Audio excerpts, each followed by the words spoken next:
Once upon a time, there were a brother and sister who were unhappy because of their stepmother. One day, the little brother told his little sister, Since our mother passed away, we have had no happiness. Our stepmother doesn't like us. Our meals are the hard crust of the bread that are left over. If our mother knew, come, we will go for together to the wide world. So they ran away. They walked the whole day over fields and stony places. And when it rained, and the little sister said, How good an hour had crying together. In the evening, they came to the large forest. I'm so tired and hungry. I know, but the thing about it is we are free. Yes, you're right. She'll never scream at us, right? Yes, we far from her now, and now we want to somewhere to live. Then they sat down in a hollow tree and fell asleep. The next day, when they awoke, the sun was already high in the sky and shone down hot into the tree. I'm thirsty. If I knew the little brook, I would go to take a drink. I think the one is running.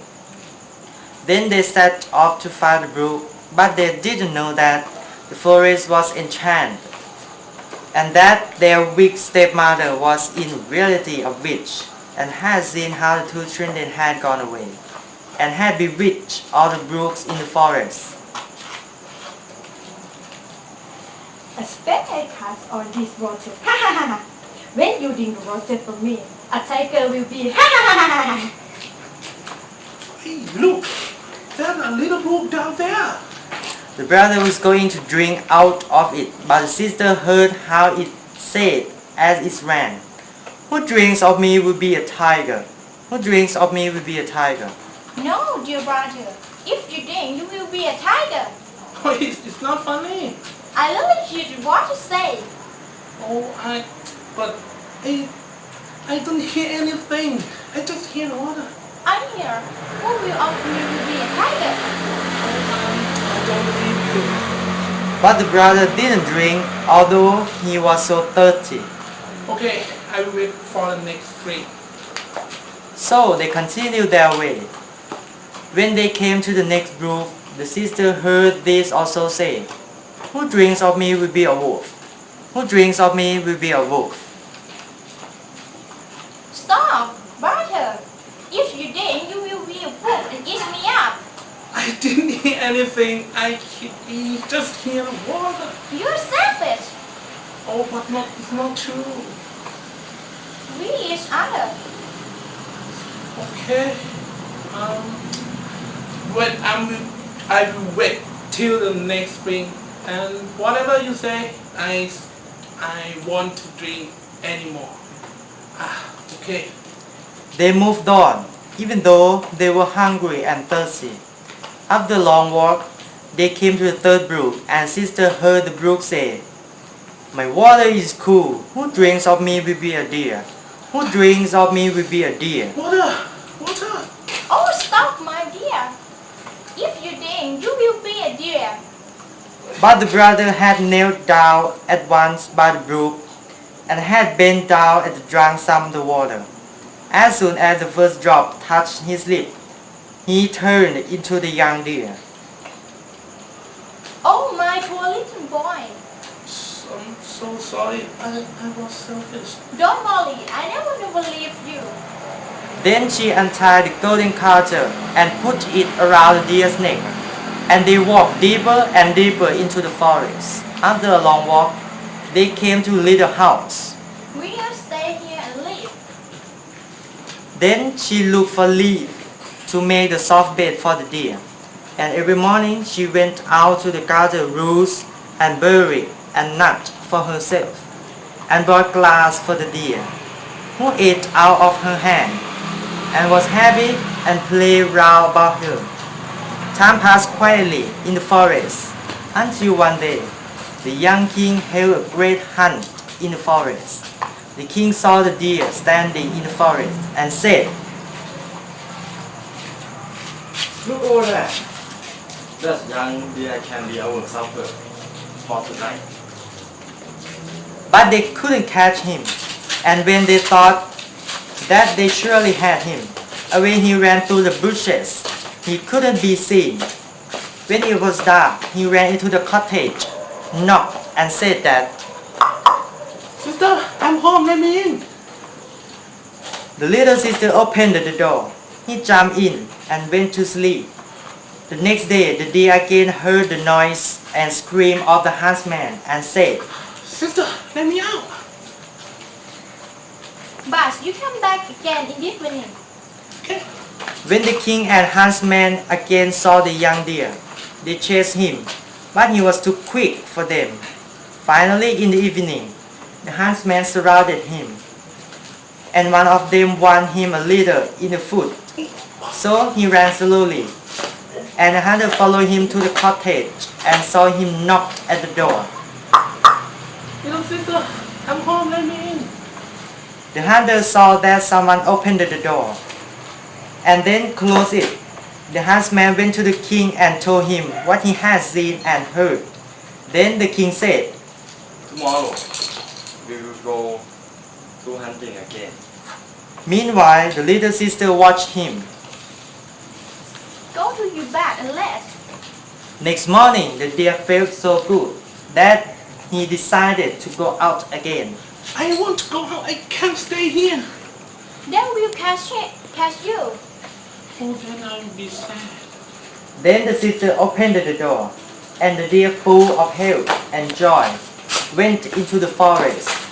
When the king saw him, he said to the huntsman,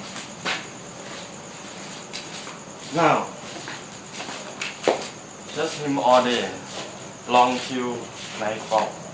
But take care that no one does hurt him. As soon as the sun had set, the king said to the huntsman, Now, come and show me the cottage in the wood. When he was at the door, he knocked and said, Dear little sister, let me in. Then the door opened. The king walked in, and there stood a girl more lovely than any he had ever seen. Who are you? The king looked kindly at her, stretched out his hand, and said, You will go with me to my palace and will be my dear wife. Yes, it is. But the little deer will go with me. I can't leave him. He can stay with you as long as your life. At that moment, the deer came running in, and they went away with the king from the cottage to the palace, where they got married and lived for a long time happily together. But when the weak stepmother heard that they were so happy, through of nothing, but how could we then again meet fortune? Her own daughter, who was ugly and had only one eye, grumbled to her and said, A queen ain't what you want. Who was support to marry the king? Be quiet. When the time comes, I will be ready. One day, the queen had a pretty little boy.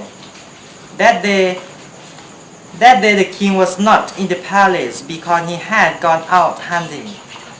So the old witch took the form of the chambermaid, went into the room where the queen was resting and said, Come the bath in, lady. It will do you good and give you strength. The witch's ugly daughter also was close by, so they carried the weak queen into the bathroom and put her into the bath. Now, I will make her disappear with a magic spell. Then they closed the door.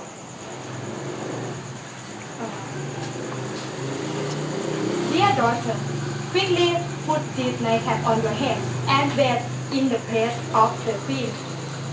The witch gave her a shape and look of the queen, but couldn't make good the lost eye. No lie the sight on the feet. You have no fear.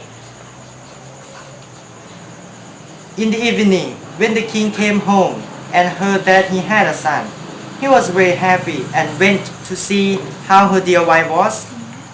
But the witch, disguised as a maid, said, For your life, the leaf, the curtain, protect. Yes, I will leave the room. And so the king didn't find out that the false queen was lying in the bed. At midnight, the nurse who was sitting in the nursery by the cradle and who was the only person awake saw the door open and the true queen walk in. She took the child out of the cradle and laid it on her arm. Put the child down again and covered it by a little quilt. Then went into the corner where the deer was and stroked its back. Then she went quite silently out of the door again. The next morning, the nurse asked the guards, Did someone come into the palace during the night? No, we didn't see anybody. The true queen came many nights and never spoke a word. The nurse always saw her, but she didn't dare to tell anyone about it. After a long time, the queen began to speak in the night and said, How are you, child? How are you, my dear? I will come to once then no more. The nurse didn't answer, but when the queen had gone again, went to the king and told him all. How are you, child? How are you, my dear? I will come once and then never more. Oh, heaven, what is this? Tomorrow night I will stay near the child. In the evening, he went into the nursery, and at midnight, the queen again appeared and said, How are you, child? How are you, my dear? Today I come then never more. And she nursed the child and then she disappeared. The king couldn't speak to her, but on the next night, he watched again. Then she said, How are you, dear? How are you, child? I come to and then never more. Oh, you are my dear wife. Yes, I'm your dear wife. At that moment, she received life again. It's a spell from the witch witch. She and her daughter are selfish. Take them to the judge. And judgment was made.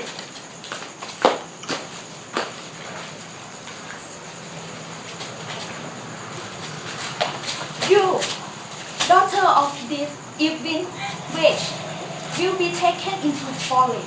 No! The animal will eat me! The witch was left in the forest and was never seen again, and the deer changed into the little boy. I have a human form again! Wow!